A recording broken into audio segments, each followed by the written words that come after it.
سلام البنات، كي درتو؟ لاباس عليكم؟ نتمنى تكونوا كلكم بخير وعلى خير بصحه جيده. عواش لكم مبروكه وعيد مبارك سعيد. نتمنى تكونوا دوزتوا العيد مزيان في احوال جيده.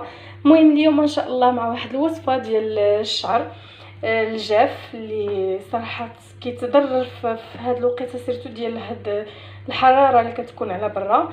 المهم وصفه اللي فعاله وصراحه انا جربتها وعطاتني مفعول وقلت علاش لا ما نشاركهاش معكم. صراحه وصفه اللي رائعه بزاف، نتمنى انكم تجربوها وتنال اعجابكم. صراحه راه المكونات ديالها ساهلين بزاف، متوفرين في اي بيت الحمد لله. ما ماشي شي حاجه اللي غادي تحتاج شي حاجه اكثر. المهم نبداو على بركه الله. الوصفه ديال اليوم الوصفه البيض، الصفار ديال البيض. كما تنعرفوا الصفار ديال البيض فيه بروتين للشعر الصراحه اللي كيخلي الزغبه انها تهبط بواحد سهوله، ما كتبقاش الزغبه ديال الشعر جافه، ما كيبقاش الشعر جاف بصفه عامه. عندنا معلقه كبيره ديال المايونيز. اول حاجه غادي نبداو على بركه الله. صافي كما كتشوفوا ونبداو على بركه الله. غادي نفصلوا البيض على الصفار ديال البيض. غنحتاجو حنايا الصفار ديال بيضه بهذه الطريقه.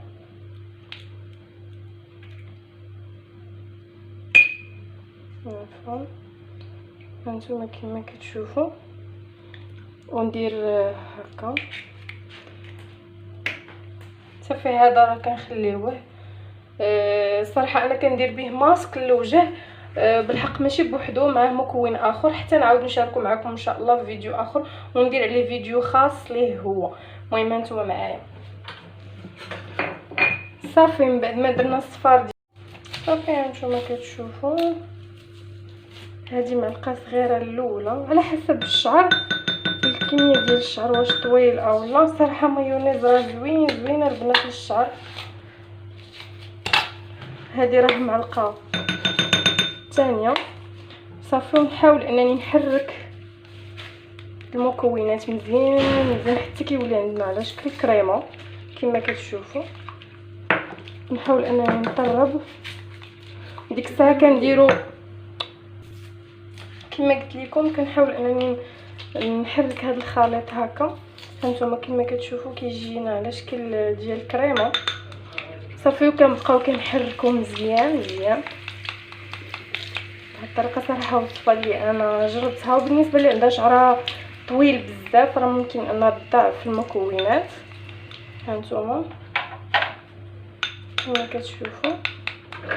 وبالنسبه للبنات كنديروه للشعر ساعتين قبل الدوش، وما كنغسلوش بالماء سخون بزاف، غير الماء تيكون دافي على حسب عندنا البيض غادي يتجمع لنا في الشعر.